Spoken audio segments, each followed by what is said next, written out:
Pero muy buenos días, tengan mis amados hermanos. Les doy la bienvenida a esta preciosa mañana, a nuestro buen tiempo. Espero se encuentren muy bien este día.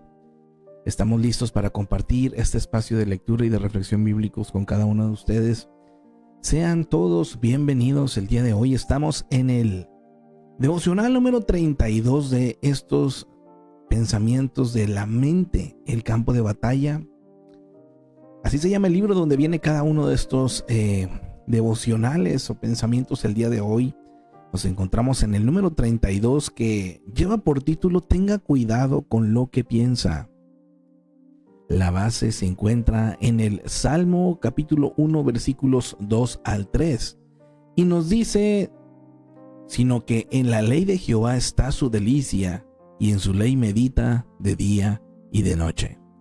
Será como árbol plantado junto a corrientes de aguas, que da su fruto a su tiempo y su hoja no cae, y todo lo que hace prosperará.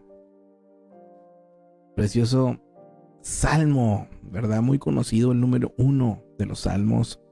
Mira, aquí también nos habla del 119 versículos 11 al 15, que dice: en mi corazón he guardado tus dichos para no pecar contra ti. En tus mandamientos meditaré, consideraré tus caminos. En los primeros días de las computadoras solían decir: si entra basura, sale basura. Era la manera de explicar que la computadora solamente trabaja con la información que se ponía en las máquinas. Si queríamos resultados distintos, necesitábamos introducir información diferente. Con las computadoras, la mayoría de la gente no tiene problemas para entender este concepto, pero cuando se trata de su mente, mi amado hermano, no parece entenderlo, o posiblemente no quiere comprenderlo. Muchas cosas exigen su atención y ruegan por su concentración, y no son solo cosas pecaminosas. El apóstol Pablo dijo que aunque todo le estaba permitido, no todo le convenía. Esto lo menciona en 1 Corintios capítulo 6 versículo 12. Si usted va a ganar la batalla de la mente y a derrotar a su enemigo, es crucial dónde enfoque su atención. Entre más medite en la palabra de Dios, se volverá más fuerte y podrá ganar las victorias con mayor facilidad. Demasiados cristianos no se dan cuenta de la diferencia entre meditar en la Biblia y leer la Biblia. Les gusta pensar que cada vez que leen la palabra de Dios, están absorbiendo las cosas profundas de Dios. Muy a menudo la gente lee un capítulo de la Biblia y cuando llega el último versículo no tiene idea de lo que acaba de leer. Los que meditan en la palabra de Dios son aquellos que piensan, y piensan seriamente, en lo que están leyendo. Quizás no lo digan de esa manera, pero están diciendo: Dios, háblame.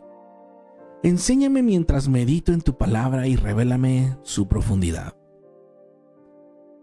En los epígrafes del capítulo cité el Salmo número 1. Este salmo comienza definiendo a la persona que es bienaventurada y luego señala las acciones correctas de esa persona. El salmista escribió que los que meditan y que lo hacen de día y de noche son como árboles fructíferos y que todo lo que hacen prosperará. El salmista es bastante claro en que meditar en la palabra de Dios y pensar en ella genera resultados. A medida que usted medite en quién es Dios y lo que está diciéndole, usted va a crecer. Realmente es así de simple, mis amados. Otra manera de decirlo es que usted se convierte en aquello en lo que se enfoca. Si usted lee y permite que su mente se enfoque en el amor y el poder de Dios, eso es lo que opera en usted. El apóstol Pablo lo dice hermosamente en Filipenses 4:8. Todo lo que es verdadero, todo lo honesto, todo lo justo, todo lo puro, todo lo amable, todo lo que es de buen nombre. Si hay virtud alguna, si algo digno de alabanza, en esto pensad. Es triste, mis amados, pero la mayoría de los cristianos no se esfuerzan mucho en el estudio de la palabra. Van a escuchar a otros enseñar y predicar. Es probable que escuchen grabaciones y lean la Biblia ocasionalmente, pero no están dedicados a hacer de la palabra de Dios una parte importante de su vida. Tenga cuidado con lo que piensa. Entre más piense en cosas buenas, su vida tendrá un mejor aspecto. Entre más piense en Jesucristo y los principios que Él enseñó, más se volverá como Jesús y se volverá más fuerte. Y a medida que usted crezca, ganará la batalla de su mente. Qué preciosa palabra, mis amados, para iniciar el día de hoy. Qué precioso, mis amados. Acompáñenme y digámosle al Señor en oración: Señor Dios, ayúdame a pensar en las cosas que te honran. Llena mi vida con un hambre por más de ti y de tu palabra, para que todo lo que haga prospere. Te pido eso por medio de Jesucristo. Amén y amén. Gracias, Señor. Qué precioso, mis amados. Y de esta manera damos inicio también a lo que viene siendo el capítulo correspondiente a este día, mis amados. Y ojalá podamos verlo tal cual como nos lo decía el comentario, ¿verdad? No solamente a la ligera. Mire, y para no hacerlo de esta manera a la ligera, incluso nos hacemos estas preguntas antes de iniciar el capítulo. Preguntas que nos invitan a enfocarnos en aspectos específicos de este capítulo. Observa, de este capítulo número 3, ¿por qué los herodianos y los fariseos acechaban a Jesús? ¿Qué sintió Jesús y por qué? El día de ayer estuvimos viendo, mis amados, paréntesis, quiénes eran estos grupos de los herodianos, fariseos, celotes, cada uno de ellos, ¿no? En qué estaban de acuerdo y en desacuerdo con Jesús. Lo invito a que, si usted quiere, puede encontrar en el canal de Impacto por Joam el capítulo número 2 correspondiente pues al día de ayer, ¿verdad? Ahí en el canal, este y otros más capítulos. Así es que si quieres saber quiénes eran los herodianos, fariseos, esta gente un poquito más a profundidad, ahí lo puede encontrar. Continuamos, pregunta número 2. ¿Cómo respondían los espíritus inmundos cuando veían a Jesús? ¿Para qué estableció Jesús a 12? ¿Por qué la familia de Jesús decía que él estaba fuera de sí? ¿Cuál es el único pecado que Dios no puede perdonar? ¿Quiénes son en realidad la familia de Jesús? Reflexionemos, mis amados. Si yo hubiera sido el hombre de la mano seca, al escuchar de Jesús las palabras ponte en medio, ¿habría obedecido? Es decir, cuando tengo un problema físico tan grande, ¿querría estar en el centro de las miradas? ¿O me habría aguantado ese miedo a ser expuesto creyendo que Él podía sanarme? Jesús le dijo al hombre de la mano seca: extiende tu mano. Él pudo haberle respondido a Jesús: pues, ¿no ves que no puedo? O pudo hacerse la víctima y darle excusas de por qué él no era capaz de hacer lo que Jesús le pedía. Pero ese hombre simplemente obedeció. Si hoy Jesucristo, mi amado hermano, le dijera: perdona a esa persona que te lastimó, ¿qué haría? Diría: Señor, ¿no ves que no puedo? ¿O pondría excusas de cuánto he sufrido haciéndome la víctima? ¿O simplemente obedecería? El versículo 13 muestra claramente cuál es la forma en la que Dios opera. Él llamó así a los que Él quiso. No hubo un concurso de méritos, ni audiciones, ni nada de eso. Él llamó así a los que Él quiso. Por otro lado, ellos vinieron a Él. Es decir, hay un llamado claro de Jesús Y a eso le sigue una respuesta de los discípulos. Pregunta, mis amados, ¿estoy pidiendo al llamado o estoy más bien respondiendo al llamado que Él me ha hecho? ¿A dónde nos ha llamado el Señor? ¿Estoy acudiendo a Él o a una religión? ¡Qué tremendo! Mire, y aquí nos da una característica grande, necesaria. La blasfemia contra el Espíritu Santo. Hay muchas formas en las que este pasaje ha sido explicado innumerable cantidad de veces, pero por las dudas que podrían surgir a partir de las palabras de Jesús, queremos simplemente comentar un poco de esto. Pregunta, ¿cómo se comete el pecado imperdonable? Para empezar, Jesús mismo dijo que todas las blasfemias pueden ser perdonadas. Dios ha pagado en el sacrificio de Cristo el precio de esta blasfemia. Cuando la humanidad rechazó a Dios, y hay bases para ello en Romanos 1:20 al 23, 3:10 al 18, Él envió a su Hijo a morir por nosotros para pagar ese pecado. Juan 3:16 al 17. Pero Juan dice que Jesús que Él también fue rechazado en Juan 1:11. Entonces Jesús nos dijo que Él enviaría al Espíritu Santo para convencer al mundo de pecado, de justicia y de juicio, en Juan 16:9. Nota que no dice que el Espíritu Santo convencería al mundo de pecados, aquí en plural, sino de pecado singular. Es decir, cuando no soy creyente, el Espíritu Santo está a mi lado convenciéndome de volver a Dios y muchas veces va a hablarme para que regrese al Padre.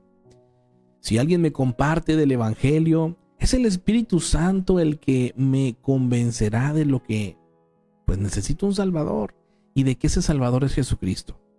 Si creo, entonces he pasado de muerte a vida y todos mis pecados son perdonados. Pero si no creo, entonces Dios no puede obligarme a estar con Él. Si no creo, estoy rechazando al Espíritu Santo, que trata de convencerme de pecado. Y es aquí, mis amados, cuando se está blasfemando contra el Espíritu Santo. ¿Cuál es el pecado que Dios no puede perdonar? El que yo rechace al Espíritu Santo, que quiere llevarme a Cristo. Dios quiere perdonar ese pecado, pero no lo puede hacer si es que yo no lo deseo. Ahora sí, regresa el versículo 13, nos dice, Él llamó así a los que Él quiso. Y Él quiere, mis amados, que todos seamos salvos según 1 Timoteo 2:4. Y los que oyeron ese llamado respondieron y vinieron a Él. Entonces, mi amado, esto está claro. El día de hoy usted tiene una oportunidad para acercarse a Dios. El día de hoy tiene una oportunidad para sinceramente, entre usted y Dios, reconozca que es pecador. Es una realidad, todos somos pecadores. Pero también reconozca eso que Jesucristo hizo en la cruz por usted. Y pídale, ven a mi vida, Señor. Límpiame de todo pecado, te he ofendido, te he fallado. Perdóname. E inicia esta nueva vida en Él. Mi amado, al estar haciendo eso, está atendiendo al llamado. Todos somos llamados, Todos somos llamados a ser perdonados. Jesucristo murió por todos. Mas no todos quieren reconocer y aceptar esto. Si usted se niega, mi amado hermano, está cometiendo esta blasfemia contra el Espíritu Santo y lamentablemente no será perdonado. Y las consecuencias vienen, mi amado. No es por asustarle. Ay, mis amados, que el Señor nos ayude. Vámonos entonces al capítulo número 3, después de esta necesaria ampliación de este tema. Vámonos al capítulo 3 y enseguida pasamos al comentario también de este capítulo 3, donde creo que andaremos también un poco más en ello. Mis amados, sean todos bienvenidos. Observa. ¿Por qué los herodianos y los fariseos? Capítulo 3. El hombre de la mano seca. Otra vez entró Jesús en la sinagoga, y había allí un hombre que tenía seca una mano. Y le acechaban para ver si en el día de reposo le sanaría, a fin de poder acusarle. Entonces dijo al hombre que tenía la mano seca: levántate y ponte en medio. Y les dijo, ¿es lícito en los días de reposo hacer bien o hacer mal, salvar la vida o quitarla? Pero ellos callaban. Entonces, mirándolos alrededor con enojo, entristecido por la dureza de sus corazones, dijo al hombre, extiende tu mano. Y él la extendió, y la mano le fue restaurada sana. Y salidos los fariseos, tomaron consejo con los herodianos contra él para destruirle. La multitud a la orilla del mar. Mas Jesús se retiró al mar con sus discípulos, y le siguió gran multitud de Galilea, y de Judea, de Jerusalén, de Idumea, del otro lado del Jordán, y de los alrededores de Tiro y de Sidón, oyendo cuán grandes cosas hacía, grandes multitudes vinieron a él. Y dijo a sus discípulos que le tuviesen siempre lista la barca, a causa del gentío, para que no le oprimiesen, porque había sanado a muchos, de manera que por tocarle, cuantos tenían plagas caían sobre él. Y los espíritus inmundos, al verle, se postraban delante de él y daban voces diciendo, Tú eres el Hijo de Dios. Mas él les reprendía mucho para que no le descubriesen. Elección de los 12 apóstoles. Después subió al monte y llamó así a los que él quiso, y vinieron a él. Y estableció a 12 para que estuviesen con él y para enviarlos a predicar, y que tuviesen autoridad para sanar enfermedades y para echar fuera demonios. A Simón, a quien puso por sobrenombre Pedro, a Jacobo, hijo de Zebedeo, y a Juan, hermano de Jacobo, a quienes apellidó Boanerges, esto es, hijos del trueno, a Andrés, Felipe, Bartolomé, Mateo, Tomás, Jacobo, hijo de Alfeo, Tadeo, Simón el cananista, y Judas Iscariote, el que le entregó, y vinieron a casa. La blasfemia contra el Espíritu Santo. Y se agolpó de nuevo la gente, de modo que ellos ni aún podían comer pan. Cuando lo oyeron los suyos, vinieron para prenderle, porque decían, está fuera de sí. Pero los escribas que habían venido de Jerusalén decían que tenía a Belcebú, y que por el príncipe de los demonios echaba fuera los demonios. Y habiéndolos llamado, les decía en parábolas, ¿cómo puede Satanás echar fuera a Satanás? Si un reino está dividido contra sí mismo, tal reino no puede permanecer. Y si una casa está dividida contra sí misma, tal casa no puede permanecer. Y si Satanás se levanta contra sí mismo y se divide, no puede permanecer, sino que ha llegado su fin. Ninguno puede entrar en la casa de un hombre fuerte y saquear sus bienes si antes no le ata, y entonces podrá saquear su casa. De cierto os digo que todos los pecados serán perdonados a los hijos de los hombres y las blasfemias cualesquiera que sean. Pero cualquiera que blasfeme contra el Espíritu Santo no tiene jamás perdón, sino que es reo de juicio eterno. Porque ellos habían dicho, tiene espíritu inmundo. La madre y los hermanos de Jesús. Vienen después sus hermanos y su madre, y quedándose afuera, enviaron a llamarle. Y la gente que estaba sentada alrededor de él le dijo, tu madre y tus hermanos están afuera y te buscan. Él les respondió diciendo, ¿quién es mi madre y mis hermanos? Y mirando a los que estaban sentados alrededor de él, dijo, he aquí mi madre y mis hermanos, porque todo aquel que hace la voluntad de Dios, ese es mi hermano, y mi hermana, y mi madre. Y de esta manera concluimos con el capítulo número 3 de Marcos. Vámonos ahora a lo que viene siendo el comentario, mis amados, de este capítulo. Sin más,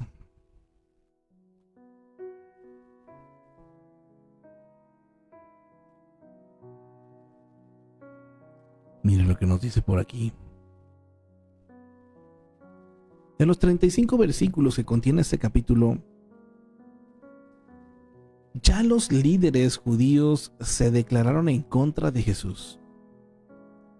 Están celosos de su popularidad, sus milagros y su autoridad al hablar.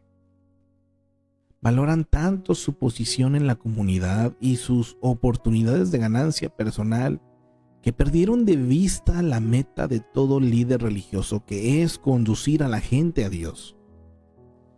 Si alguien debía haber reconocido al Mesías, eran ellos, pero no quisieron hacerlo porque no estaban dispuestos a perder sus apreciadas posiciones ni su poder. Cuando Jesús puso al descubierto sus verdaderas actitudes, automáticamente se transformaron en enemigos del Mesías y empezaron a buscar la forma de que la gente también se volviera en contra suya para detener su creciente popularidad. Versículo número 5. Jesús se enojó al ver la actitud despiadada de los fariseos. Enojarse, mis amados, en sí mismo no es malo. Depende de lo que nos hace enojar y lo que hacemos con el enojo. Con mucha frecuencia expresamos nuestro enojo de manera egoísta y perjudicial. Jesús, en cambio, expresó su enojo corrigiendo un problema. Sanó la mano al hombre. Así es que, mi amado, el aprendizaje es: aplique su enojo a buscar soluciones constructivas, más que a agravar el problema provocado o provocando pena en la gente. Versículo 6.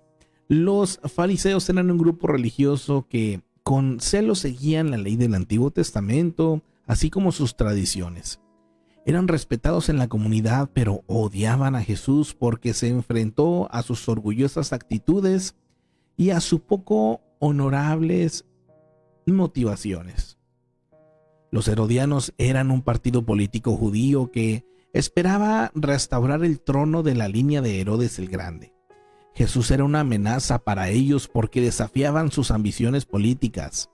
Fariseos y herodianos, por lo general enemigos, unieron sus fuerzas en contra de Jesús porque éste los desenmascaraba y socavaba su poder y reputación. Versículo 6. Jesús realizó una buena obra, pero los fariseos lo acusaron de quebrantar la ley que prohibía brindar atención médica el día de reposo, salvo en casos de vida o muerte. Irónicamente, los fariseos, que acusaban a Jesús de quebrantar el día de reposo al sanar a alguien, planeaban un asesinato ese mismo día, ¿verdad? De reposo.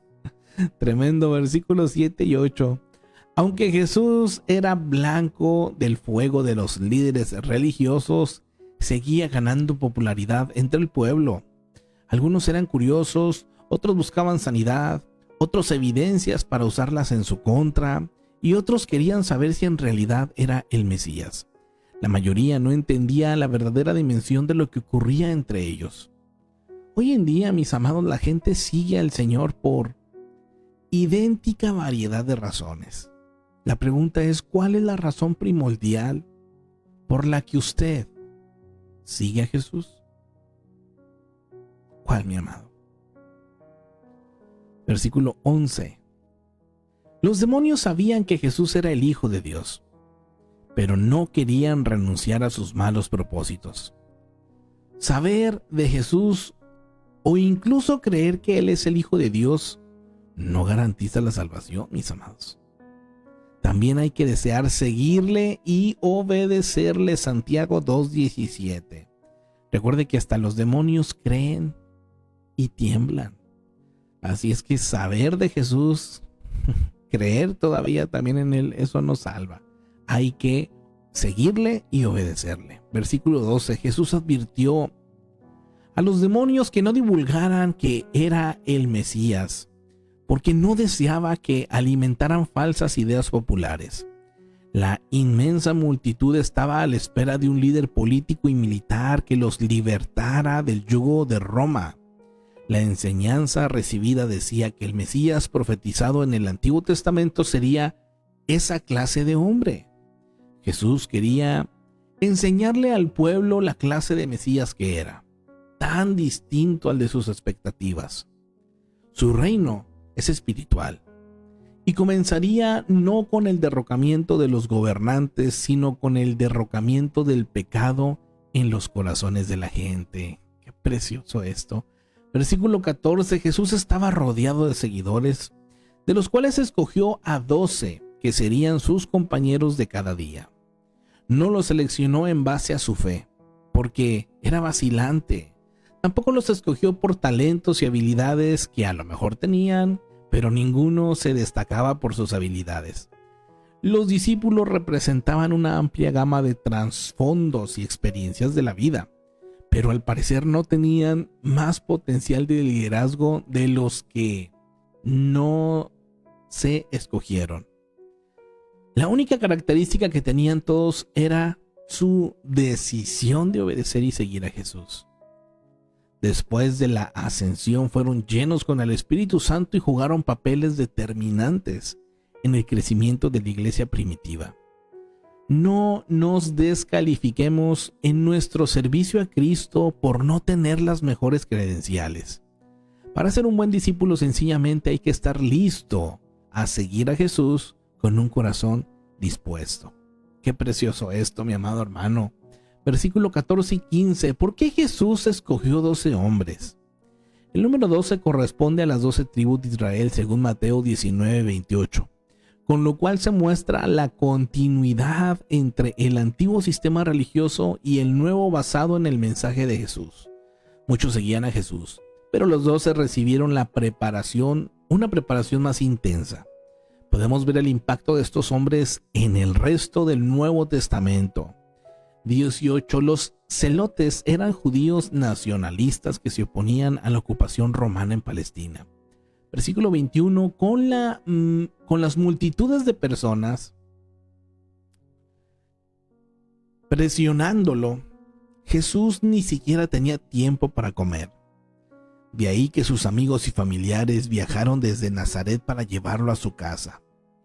Pensaban que se había convertido en un fanático religioso. Les preocupaba esta posibilidad, pero no tomaban en cuenta el propósito de su ministerio. Aún sus más allegados fueron lentos en comprender su verdadera identidad. Versículos 22 al 27. Los fariseos no podían negar los milagros de Jesús ni su poder sobrenatural. Negaban, sin embargo, que viniera de Dios, porque de aceptarlo habrían tenido que reconocer también que era el Mesías, y su orgullo no les permitió dar ese paso. Por eso, en un intento de destruir su popularidad entre la gente, lo acusaron de actuar con el poder de Satanás. En respuesta de Jesús, en el versículo 23 al 26, vemos que el argumento de estos líderes judíos no tenía ningún sentido. Belcebú, como se menciona aquí, se refiere a Satanás. Versículo 27. Aunque permite a Satanás actuar en el mundo, Dios sigue en control de todo. Jesús, en su condición de Dios, tiene el poder sobre Satanás para echar fuera demonios y poner fin a sus terribles obras en la vida de la gente. Un día Satanás será derrotado para siempre y nunca más volverá a actuar en este mundo. Es una promesa que se encuentra en Apocalipsis 20:10, versículos 28 y 29. Algunas veces los cristianos se preguntan si han cometido el pecado de blasfemar contra el Espíritu Santo. Este no es un pecado del cual los cristianos deben preocuparse, pues se trata de una actitud de incredulidad y falta de arrepentimiento. Rechazar a propósito la acción del Espíritu Santo es blasfemia porque es rechazar a Dios mismo. Los dirigentes religiosos acusaron a Jesús de blasfemia, pero irónicamente blasfemaron cuando cara a cara lo acusaron de estar poseído por Satanás. Versículo 31 al 35. María era la madre de Jesús, según Lucas 1 del 30 al 31, y sus hermanos sin duda eran los hijos de María y José, que tuvieron después de Jesús. Muchos cristianos, sin embargo, creen la antigua tradición según la cual María tuvo un solo hijo. Si esto es verdad, tal vez los hermanos que menciona aquí de Jesús eran sus primos.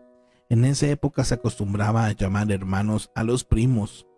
Hay quienes dan otra alternativa. Cuando José se casó era viudo y estos hermanos de Jesús eran hijos del primer matrimonio de José. En ese caso, serían medios hermanos de Jesús, según Marcos 6 del 3 al 4, lo que vimos. Según vemos en el versículo 21, la familia de Jesús no logró entender a la multitud o en plenitud pues el ministerio de Jesús. Jesús explicó que nuestra familia espiritual establece relaciones que en último término pueden ser más importantes y perdurables que las relaciones formadas pues en nuestras familias carnales. Qué tremendo esto, mis amados. Versículos 33 al 35. La familia de Dios es de brazos abiertos y no excluye a nadie. Aunque Jesús amaba a su madre y a sus hermanos, también amaba a quienes lo amaban. Jesús no hacía acepción de personas, sino que concedía a todos el privilegio de obedecer a Dios y ser parte de su familia. En nuestro mundo, mis amados, cada vez más computarizado e impersonal, las relaciones afectuosas entre los miembros de la familia de Dios adquieren una mayor importancia. La iglesia puede dar amor y cuidado personal que mucha gente no encuentra en ninguna otra parte. Qué precioso esto, mis amados. Y es tan necesario que usted y yo comprendamos qué tan importante es, mis amados, la familia a la que pertenecemos ahora en Cristo. Porque sin duda alguna, mire, Jesucristo mismo lo dijo: quienes hacen su voluntad le buscan, le siguen. Es ahí donde están, ¿verdad? Esos hermanos. Madre también lo menciona ahí, ¿verdad? El último capítulo. Todo, mi amado hermano, está en esa actitud que uno tenga hacia el Señor. Al Señor la gloria para siempre, mis amados. Estamos llegando al final de esta transmisión. El día de hoy tenemos solamente aquí un comentario de nuestra hermana Margarita. Bendecido día, mis amados. Dios con todos. Amén, amén. Les bendigo en el amor del Señor. No sé si a ustedes les apareció, pero a mí no me aparecía que estuviera la transmisión. De hecho, tuve que meterme directamente al Buen Tiempo y de ahí, como quien dice, mirar la transmisión y luego ya compartirla. Pero generalmente cuando empiezo a transmitir, pues me llega la notificación o me aparece en la página general, pues donde viene todo. Pero el día de hoy no me aparecía, mis amados. Así es que no sé a qué se deba, ¿verdad? Que en ocasiones ahí Facebook no promueve. Obviamente, mi amado hermano, el que usted comparta esta transmisión, pues ayuda muchísimo también a que llegue a otras personas, ¿verdad? Cada vez que usted comparte el en vivo con otros, pues el mismo, se pudiera decir, algoritmo, la misma plataforma también empieza a llegar a otras personas. Pero si no se hace, si no lo comparte, pues igual y no va a tener, no llegaremos pues a mucha gente. Así es que a todos aquellos que me ayudan a compartir de una u otra manera estas transmisiones, muchas gracias, de verdad les bendigo y son parte importante de esto. Sin ustedes pues no llegaríamos también a otros, ¿verdad? Y el hecho también que estén aquí presentes en la transmisión, les agradezco y les bendigo. Igualmente aquellos que miran esto como una repetición en algún momento en el canal de YouTube, pues también esperamos que sea de mucha bendición, y también les agradezco a cada uno de ustedes, mis amados, que atesoren o que atesoramos la palabra pues y que queremos compartirla con otros. Así es que sin más, mis amados, les bendigo en el amor del Señor. Primeramente Dios, el día de mañana, si Dios nos permite, nos vemos por aquí para compartir, mis amados, un capítulo más aquí de nuestro Buen Tiempo, ya sabe. Y pues que tengan un excelente y bendecido día. Ánimo, mis amados, seguimos desafiados en la misión de fructificar. Dios nos los bendiga, mis amados. Bendiciones.